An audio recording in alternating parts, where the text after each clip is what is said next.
Será que nós já estamos obsoletos? Eu sou Lígia Facione. E eu sou Marília Lobo. Esse aqui é o Amanhã Eu Trabalho, um espaço onde a gente tem conversas honestas sobre o futuro que a gente quer. E será que nós estamos obsoletos, Marília?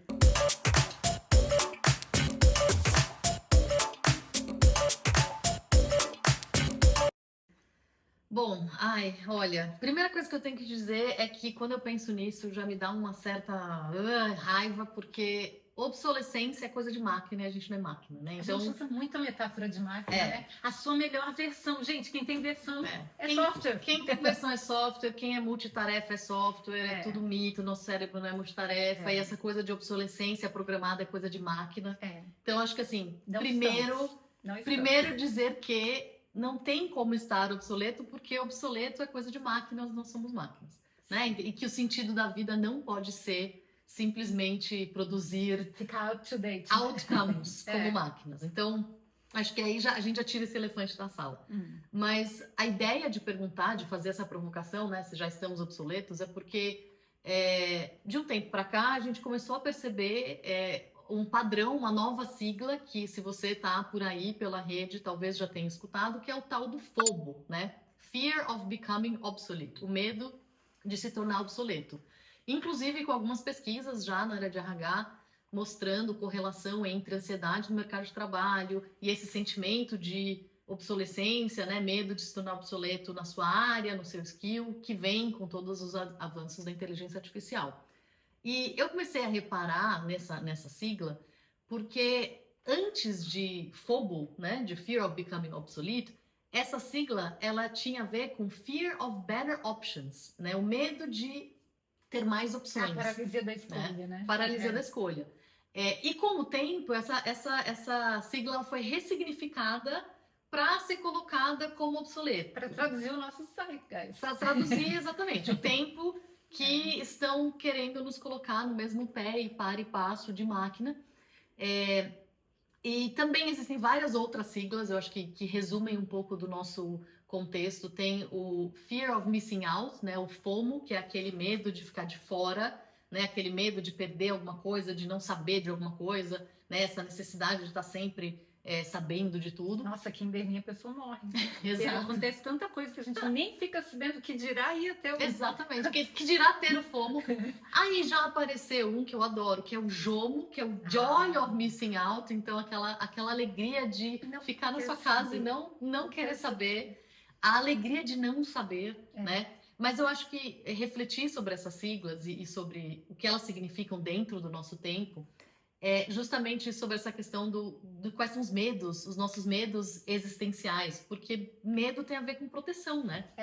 Medo tem a ver com o mecanismo de proteção. Quando a gente tem medo, a gente não raciocina direito, a gente só fica tentando se proteger. E por isso a gente fez uma pesquisa, né, Maria? Na verdade, como é que começou? A gente ficou muitos anos não, mas um tempo sem se ver. Um dia a gente marcou um almoço despretensioso só para botar os assuntos em dia, e aí a gente começou a conversar sobre esse tema. Exatamente. E aí a Marília veio com a questão do fogo. Do fogo, nós duas moramos em Berlim, vida, corrida, aquela coisa, urgência artificial que vai ter, ou vai ter ou já teve episódio sobre isso, vida rolando, e aí um dia a gente falou, vamos marcar aquele almoço que faz tanto tempo e tal, e o que estava acontecendo naquele momento era exatamente a popularização da inteligência artificial, né? Então o ChatGPT foi lançado para a grande massa, apesar de isso ser uma tecnologia que já existe desde a década de 70, 60. Eu acho que agora ela tem o Big Data para poder... Exatamente, agora ela chegou para todo mundo, e eu me lembro que o sentimento geral naquele momento era de deslumbramento e um fundinho já de crise existencial. E no almoço a gente começou a conversar, e eu falei para ela, você já ouviu essa sigla? E eu achei curioso, porque mudou e tal, não sei o quê.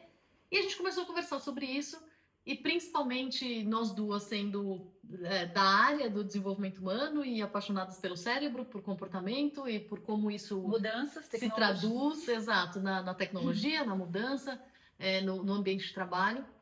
A gente começou a conversar e chegou à conclusão que, poxa, será que é só com a gente? Né? Porque eu não sei se quem estiver escutando nesse momento tem esse sentimento, mas várias vezes eu pensei, será que é só comigo?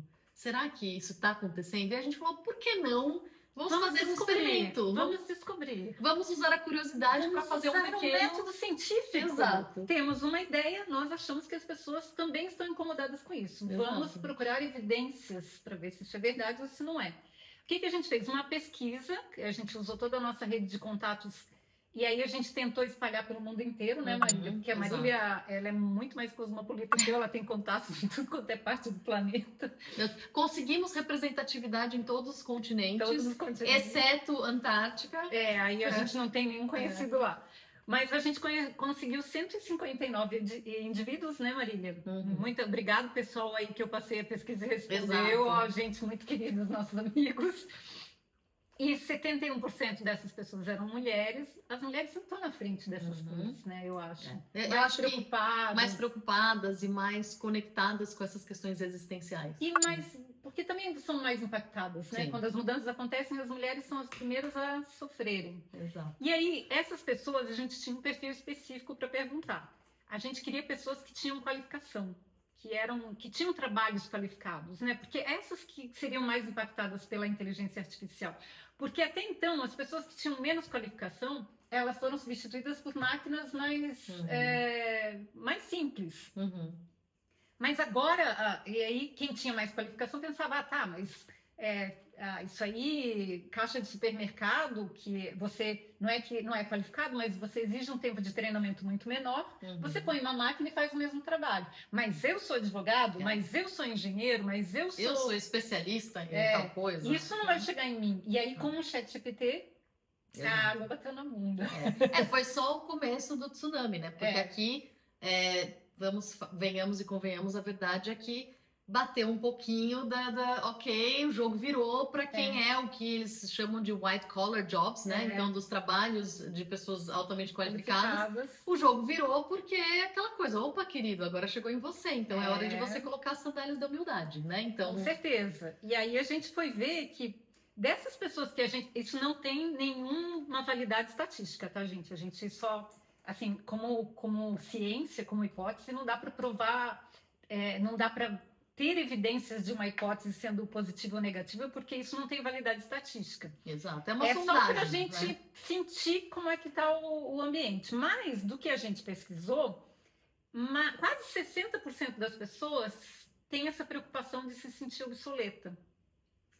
E elas estão fazendo algumas coisas. Elas já tinham tomado algumas providências para tentar se proteger desse sentimento. E quais que eram, Maria? Esse sentimento, né? Então, voltando a essa sondagem, era, ok, estamos sentindo isso. Será que os nossos pares ou pessoas da nossa rede estão sentindo? Então, percebemos que nessa sondagem existia um grande grupo, a maioria, né, sentia isso.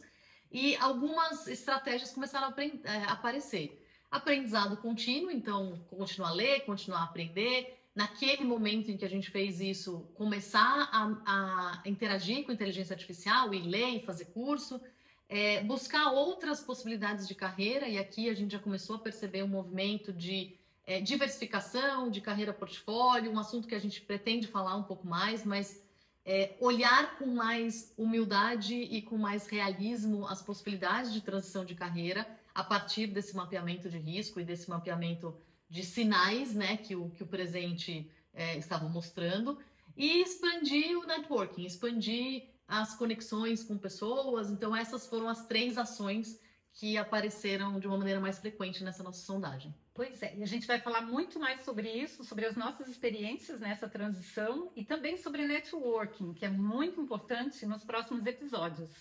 Bom? E aí espero, porque não dá, né, Marília? Gente, eu trabalho amanhã. Amanhã eu também trabalho. Esse podcast, aliás, surgiu por conta dessas conversas, então foi a nossa maneira de trazer os nossos angústias e pensamentos e ideias, mas a gente fala mais sobre os próximos temas nos próximos episódios. Então, espero que vocês tenham gostado até aqui e até o próximo episódio. Até. Tchau. Agora...